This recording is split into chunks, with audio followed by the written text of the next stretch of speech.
Alors que saint Pierre s'apprête à rejoindre le Christ par la crucifixion, à l'écart des murailles de Rome, cet ultime voyage rappelle à sa mémoire son premier embarquement aux côtés de son père Jonas, lorsqu'il était enfant, sur le lac de Tibériade. Ce lointain souvenir d'une époque tranquille, en se superposant à l'instant du martyre, projette sur cette heure d'angoisse indicible une lumière de paix et de grâce certaine. Voici que Dieu, son Père, invite Simon-Pierre à bord d'une autre barque, la Croix, pour une traversée plus sûre et plus fructueuse, la mort, au long cours de laquelle, sur Rome et sur le monde, l'apôtre déploie le filet de l'amour.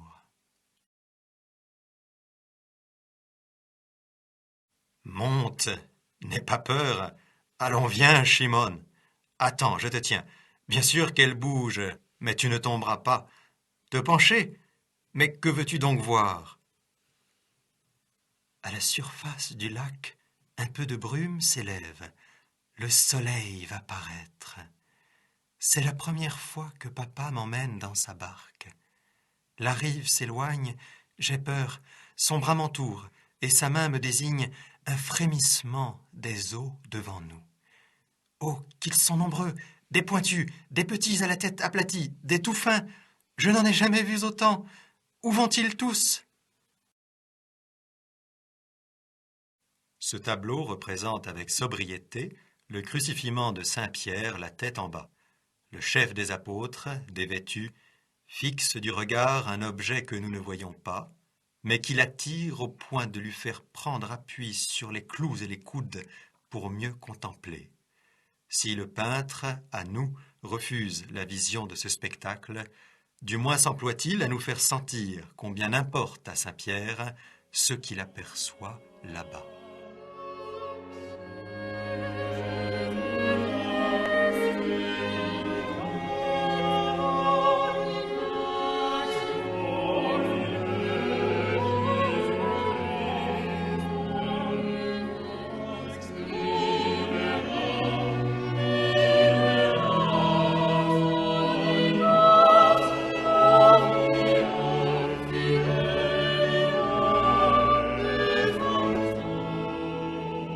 Et de nous entraîner ainsi vers l'œil du supplicié par une ligne droite en 3 points. Nous la découvrons à gauche, où elle relie premièrement l'intersection de la corde avec la croix, puis au milieu la pointe du linge blanc de l'apôtre, et sa pupille droite, enfin, au côté droit du tableau. Quasi horizontale, cette ligne partage en 2 parties presque égales non seulement l'image dans son ensemble, mais aussi, comme leur médiane, les 2 triangles, figurés par la convergence de la croix et de la corde d'une part, et par la découpe particulière, à 3 côtés, du linge ceignant saint Pierre d'autre part.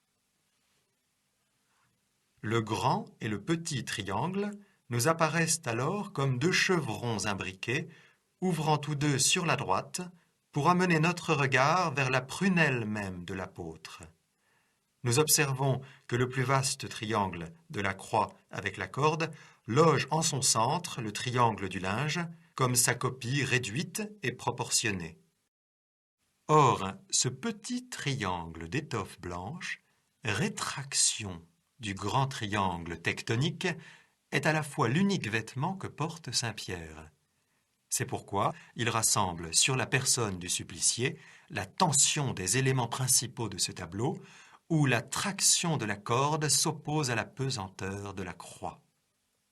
Tension que ce linge triangulaire concentre et renvoie donc, plutôt que sur le corps entier, sur l'œil précisément du martyr, point de mire géométrique de la médiane, précédemment décrite, commune aux 2 triangles. Le peintre use de ces procédés de composition avec assez de discrétion pour que nous percevions l'insistance du regard porté par l'apôtre, sans nous arrêter aux moyens techniques de la représentation, qui nous ont secrètement disposés à découvrir quel spectacle occupe saint Pierre.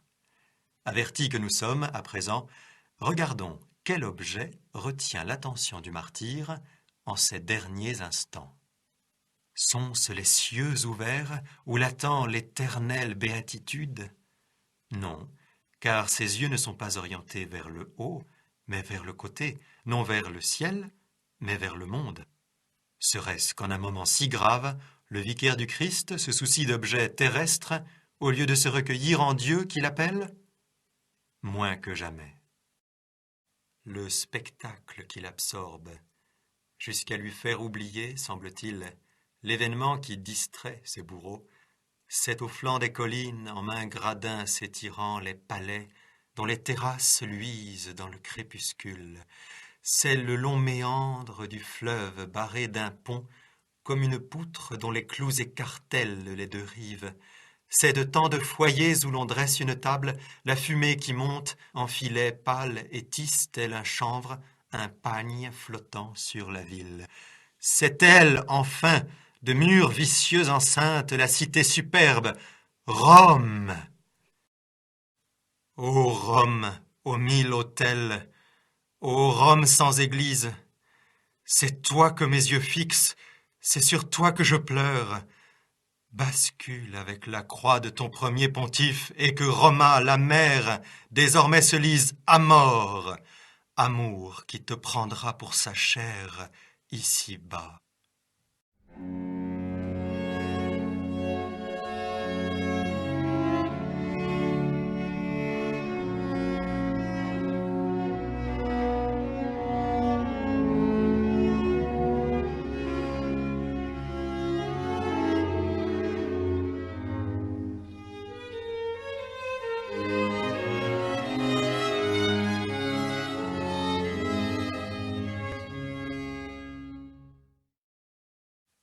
L'ayant laissé pendre au soleil pour qu'il sèche, j'inspecte mon filet déchiré cette nuit. 30 mailles rompues, rien pris. Comme entre des rideaux, mes yeux, par cette faille que mes doigts ravaudent, au loin discernent qui s'avance et dans la foule a disparu quelques silhouettes. Pourquoi donc m'abritai-je à l'ombre du filet comme sous une treille, et mon cœur sous mes côtes n'est pas moins ému? Il vient. Soudain, ses mains, sa face me découvrent par la déchirure. L'eau qui goutte des mailles roule sur mes joues. Ses yeux, mes raies, leur brèche est assez large. Je viens à lui.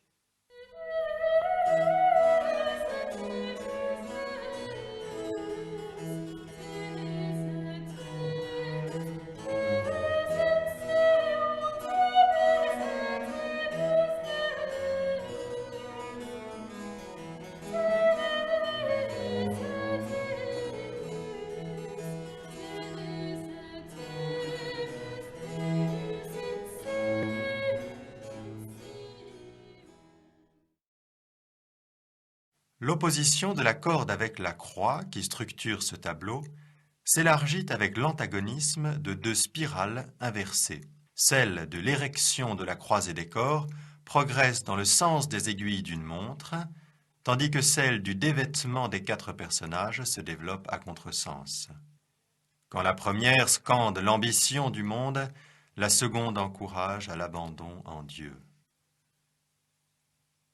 Ainsi, la spirale ambitieuse débute en bas à droite par la main du bourreau beige appuyé sur le sol.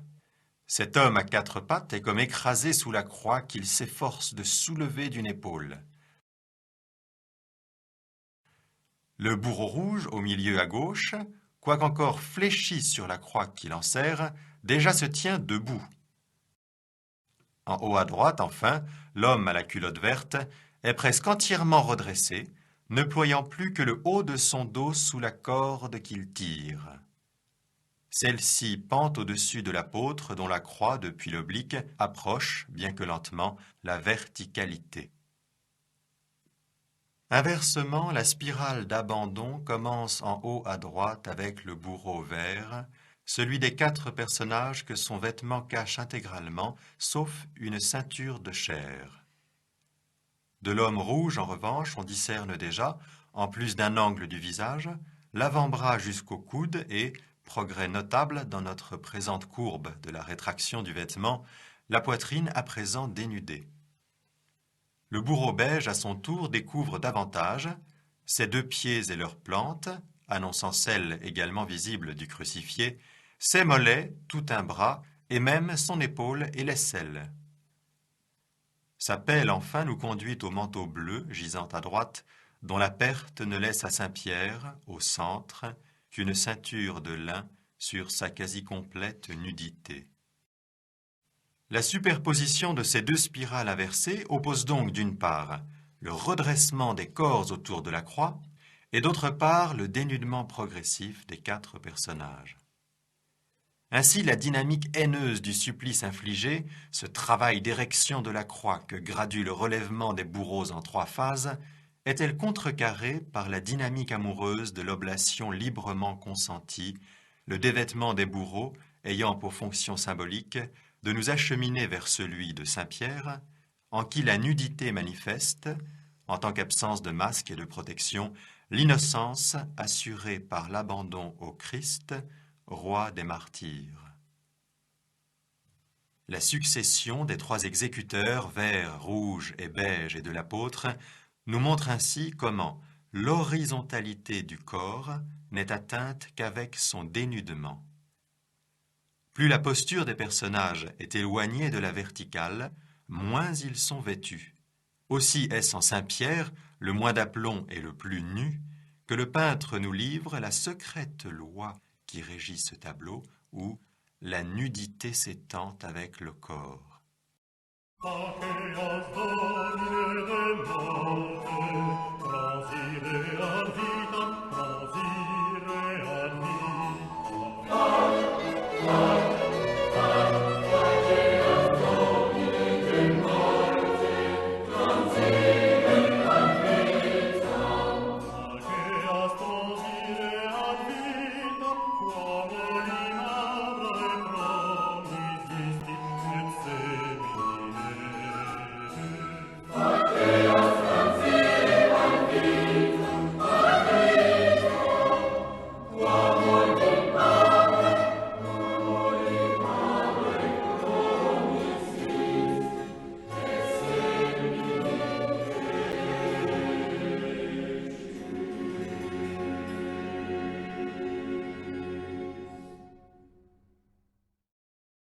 Précisons la portée spirituelle d'une telle composition. La posture allongée dénonce ipso facto l'illusion dont se bercent les hommes ambitieux, leur indépendance. Qu'il soit poupon dans les langes, en effet, dormeur en son repos ou moribond dans les affres, non, celui qui gît ne peut porter ses pas où il lui plaît. Il est dépendant. A fortiori le crucifié, dont les pieds cloués au bois n'admettent plus aucune autonomie. Dans la personne du martyr, l'immobilisation du corps traduit l'assujettissement de la volonté propre. C'est parce qu'il a laissé tous ses désirs ordonner au seul vouloir divin qu'il n'a pas craint d'être allongé sur cette poutre. Dans ce contexte, le dévêtement symbolise la perte de tous avoirs terrestres pour celui qui ne veut plus rien qu'être à Dieu par quelques moyens et pour quelque fin que décidera la divine providence.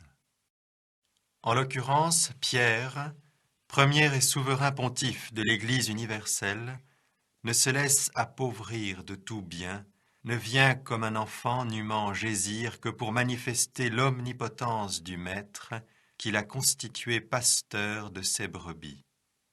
Par sa mort imminente, que préfigure la corde qui cherche son cou, le vicaire fidèle se laisse par le Christ enfouir, premier fondement de l'Église en chantier, dans les entrailles de tuf de la ville éternelle. Voilà ce qu'il faut voir. Il n'est donc plus un tortionnaire, le terrassier beige, dont la pelle va mettre à l'abri ce gros bloc de pierre, au premier plan au centre. Il est un joaillier prudent, ayant serti de 4 doigts de fer un trop précieux caillou, il le scelle au milieu du champ qu'il croit désert. Quant à ce rouge sbire, il semble la nourrice aux caresses un peu rudes, dont les robustes bras en son couffin de bois bercent comme une houle l'enfant de Tibériade. Et debout, tout au fond, s'agrippant à sa corde, ce ver carillonneur ameute à coups de cloche les membres chrétiens pour l'aspergès romain. Le bassin d'où surgit le goupillon sanglant, c'est la première tiare. Souverain pontonnier, Saint-Pierre étend d'un bord à l'autre du tableau, par-dessus l'ombre glauque, la poutre sacrée de son maître. Pas plus que les bourreaux que le peintre a figés, malgré tous leurs efforts sur la toile, aucun fleuve, qu'il batte, qu'il écume, ne soulèvera ce pont. Les flots qu'il offre à tous d'enjamber pour la paix s'assécheront plus tôt.